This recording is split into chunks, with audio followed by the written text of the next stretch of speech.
Bob, let's get our board of directors up here with us, and I'd like to introduce our board, some very faithful guys. Come on up, and we're going to introduce you and let you join in the festivities as we make this announcement. Coming across the way here is John Davis. John, good evening. He's an attorney. Les Vaughn, an accountant. And Don Mercer, retired military, and don't ask what he does.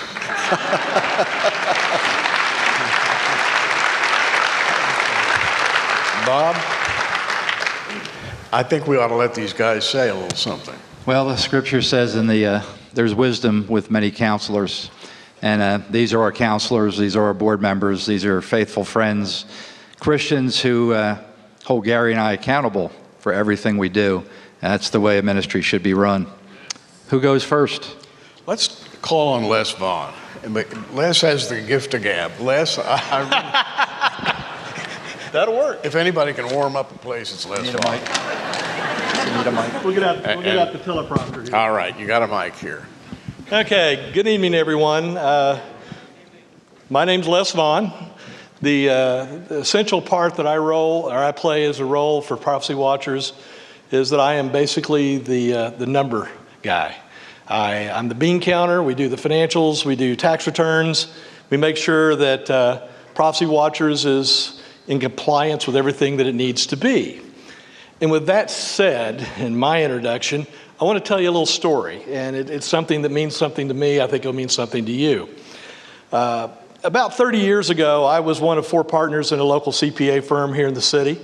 And I'd reached a point where I wanted to do things my way, and I left and formed my own CPA firm. Since that time, my wife, Janice, has worked with me for over 18 years. We've had a good run with a lot of very interesting clients, a lot of nonprofits, and one of the things I really enjoyed in my practice is startup companies, and companies that are just getting off, and try to get them up and get them where they need to be.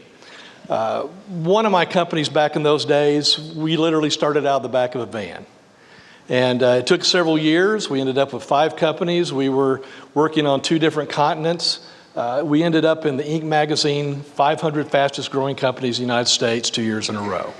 So my challenge in my life is not 1 and 1 is 2 and not bank recs, things of that nature. It's working with people that are trying to do something new and different. With that said, about 12, 13 years ago, I had a potentially new client that had been referred to me by one of my old clients. And that was the day that I met Mr. Bob Ulrich. And he became a client, and we kind of hit it off and went on from there. If you want to fast forward the time machine forward to just a couple, 3 years ago, I guess it's 4 years ago? 4 years ago, the concept of Prophecy Watchers was starting to be talked about. We were kicking around the idea whether we were being led in the right direction, whether it was even possible to make this happen. When that happened, I got to meet Mr. Gary Stearman.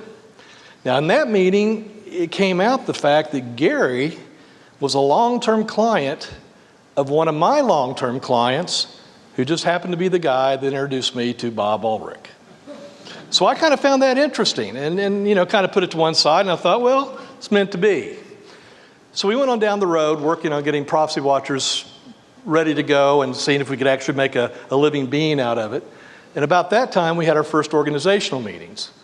And during those meetings, I met our attorney, John Davis, and it was unbelievable.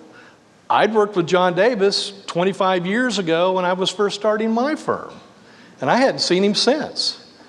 So you can call it what you want and call it what you may, but in my life, I felt like I was having kind of my Lord works in really mysterious ways and has brought me full circle around to these 3 individuals. So needless to say, Prophecy Watchers came off the ground, and the rest is history.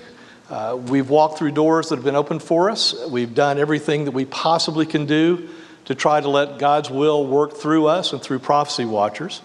I think things are exciting on the future. I don't know how to budget for any of this. I don't know where the money's going to come in from. But I'd like to thank every one of you tonight, because it's your support, it's your being here tonight that has provided the basis for where we've got today. And with that said, thank you.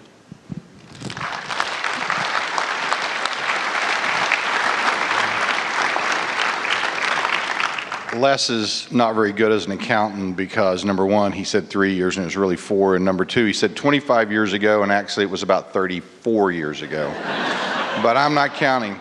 Every day. I'm up here, yeah, I'm on the board, and yes, I'm an attorney, but that's not why I'm up here. 32 years ago this month, after having graduated with an accounting degree from OU, the best university in Oklahoma, and then a law degree, after having accomplished everything the world said I should accomplish, I was dead inside. And I wouldn't have walked in the doors of a church for all the ribs in Oklahoma, and I love barbecue. So one Sunday night, I was flipping channels, and I was really bored, and I was watching this program by a man who's gone home to be with the Lord. And he was talking about current events, and he was talking about the news, and he was wearing a coat and tie, and he looked like a newscaster. He didn't have a little pink carnation. He didn't have a white suit. He wasn't walking up around, jumping up and down and hooping and hollering. But at the end of the program, he talked about the book of Revelation. And I was like, what is he talking? I thought this was a news guy. Well, the long and the short of it is, this 26-year-old, thought he knew everything about the world kid who would never walk into a church, went and pulled my old King James Bible off the shelf and literally blew the dust off of it, started reading the book of Revelation.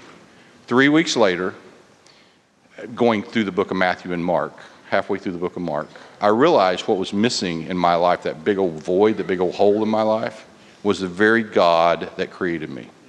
I gave my life to Jesus. It really wasn't me giving my life to Jesus. It was more like me saying, Lord, I don't even know if you're real, but if you are real, I'm sorry for what I did. And he saved me. My life's never been the same. I'm up here.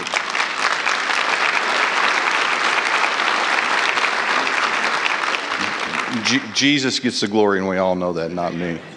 I'm up here because there are so many John Davises around this globe that would never walk into a church, but they will go do a YouTube.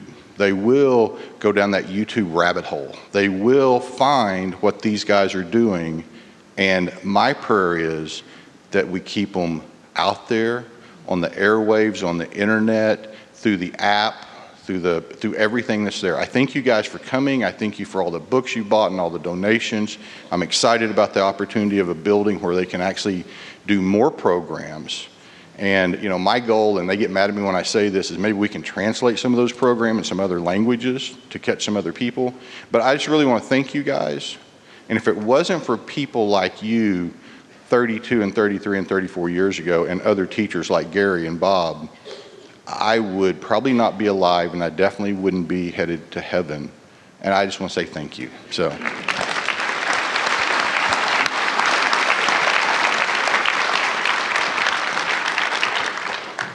I'm Don Mercer. I've got an announcement of my own. You have not heard this story yet, but I am a finalist in a major program you're about to hear about. And it's called the Gary Stearman Lookalike Contest.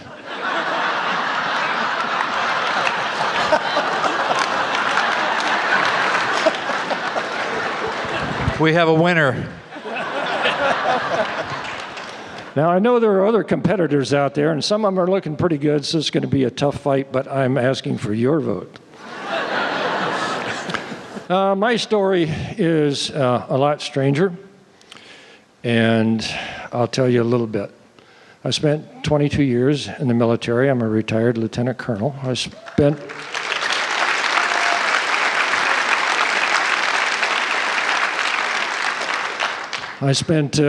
most of my time as an Army intelligence officer targeted against the Soviet Union. We're not broadcasting in Russia, are we?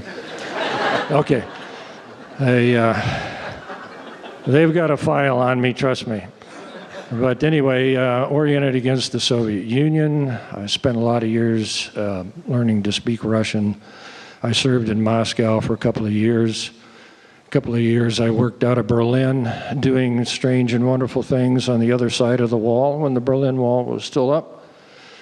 They still don't know everything I did to them, which is good. I wound up my career in the Pentagon and had a wonderful time there. Most of you know General Schwarzkopf.